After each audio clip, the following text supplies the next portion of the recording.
त्याग करे कोई पीर नहीं होता, बिना युद्ध करे कोई वीर नहीं होता।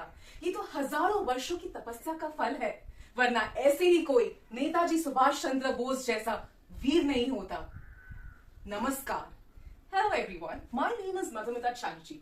Today I'm going to talk about long lost hero, our supreme Indian National Army leader, Netaji Subhash Chandra Bose. Netaji बचपन से ही काफी स्मार्ट थे। उन्होंने ब्रिटिश सिविल सर्विस की एग्जामिनेशन अव्वल नंबरों से एंड प्रथम आकर टॉप की, बट नेताजी ने सिविल सर्विस से भी रेजिग्नेशन दे दिया। नेताजी बचपन से ही ब्रिटिशर्स के काफी खिलाफ थे। नेताजी समझ गए थे कि ये ब्रिटिशर्स हमारे भारत को गुलाम बनाने के लिए आए हैं और मैं इन ब्रिटिशर्स के सामने गुलाम नहीं बनूंगा। मैं आज आपको नेताजी सुभाष चंद्र बोस के बारे में काफी इंटरेस्टिंग फैक्ट्स बताने वाली हूं। फर्स्ट फैक्ट, पहली भारतीय army, the Indian national army. क्या आपको पता है नेताजी सुभाष चंद्र बोस ने हमारी पहली भारतीय आर्मी बनाई? ये तो हम सब जानते ही थे, बट काफी साल पहले की बात है जहां नेताजी सुभाष चंद्र बोस ने 200 प्लस यंग यूथ को विदाउट आर्म्स एंड एम्यूनेशन ऐसे ट्रेन किया कि वो ब्रिटिशर्स के सामने प्रोटेस्ट करने के लिए रेडी रहे। फैक्ट नंबर 2, इंडिया की ताकत।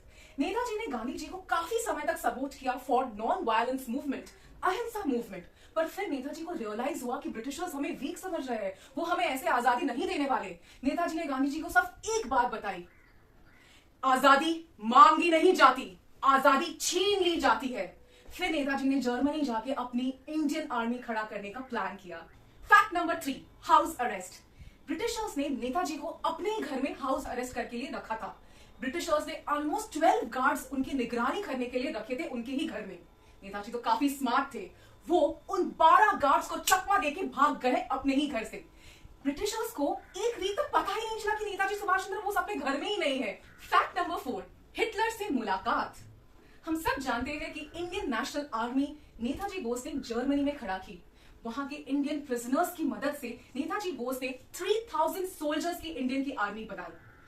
उन्होंने सोल्जर्स को सिर्फ एक ही बात बोली, तुम मुझे खून दो, मैं तुम्हें आजादी दूंगा। इन सब के लिए नेताजी बोस को हिटलर से परमिशन लेनी थी। एंड यहां पर इंटरेस्टिंग फैक्ट सामने आता है। नेताजी बोस जर्मनी आए और उन्होंने हिटलर से मुलाकात करने की मीटिंग फिक्स की। हिटलर तैयार हो गए। जिस दिन मीटिंग होनी थी, हिटलर अपने कैबिन से उतरकर नीचे आ रहे थे। जैसे जैसे हिटलर आगे आते गए, हिटलर के ऑफिसर्स के जितने भी एम्प्लॉयज थे, सब ने हिटलर को सल्यूट किया। Very normal. बट क्या आपको पता है किसने सल्यूट नहीं किया? You guessed it right, yes, Netaji Subhash Chandra Bose ने हिटलर को देखकर सल्यूट नहीं किया। सब लोग काफी शॉक थे, बट नेताजी बोस को पता था कि ये हिटलर डुप्लीकेट है एंड ये उनका असली नहीं है, ये ड्यूप आ रहा है। एंड ये बात हिटलर को इतनी पसंद आई और उन्होंने नेताजी बोस को अपनी इंडियन नेशनल आर्मी बनाने के लिए हेल्प किया। फैक्ट नंबर 5, छुपने की कला, हाइडिंग स्किल्स। डॉन को पकड़ना मुश्किल ही नहीं, नामुमकिन है। ये तो आपने सुना ही होगा, पर क्या आपने सुना है नेताजी बोस को पकड़ना मुश्किल ही नहीं, नामुमकिन है? जी हाँ, नेताजी छुपने में काफी माहिर थे। वो ब्रिटिशर्स के हाथ कभी नहीं आए। माना जाता है कि नेताजी बोस की मृत्यु प्लेन क्रैश की वजह से हुई, बट ये बात आज तक प्रूफ नहीं हो पाई है।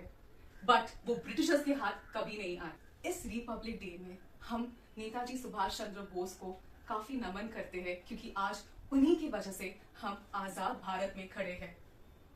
जय हिंद।